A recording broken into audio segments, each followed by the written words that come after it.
Every risk needs an owner, and ownership is usually 2 layers deep. First, you have the actual risk owner, and is typically an executive who's accountable for managing and controlling identified risks to the organization. This is the big picture person. Then you have a risk manager or risk delegate who is responsible for managing the implementation of additional control measures. That's the details person. The risk register is the ideal place to capture the details of the risk owner and risk manager or delegate. So, when completing a risk register, what information do you need?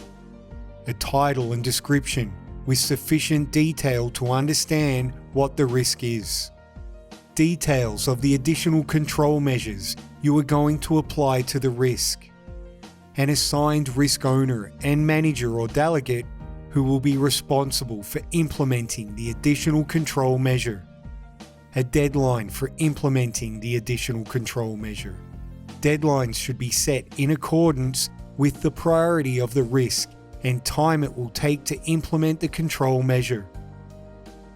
Most risk registers are directly linked to a security risk assessment, and as such, some information, including how a risk could impact the organization, what the risk category is, and the likelihood and impact should be found in the accompanying assessment.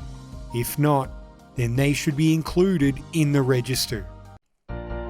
Once you have a risk in the risk register, how do you manage it?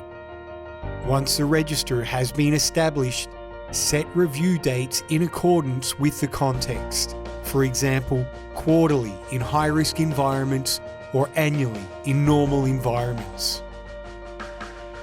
Once an additional control measure has been implemented, mark it as complete and review the residual risk level. Residual risk is what remains after an additional control measure has been implemented. Inherent risk refers to untreated risk. To review the residual risk level, consider whether the likelihood that the risk could occur and the potential impact of the risk have been reduced. Not every additional control measure that you implement will allow you to reduce the likelihood or impact, and it may take a series of measures to be able to reduce the residual risk level. Once complete, update your security risk assessment, acknowledging any new control measures that have been implemented by registering them as current control measures.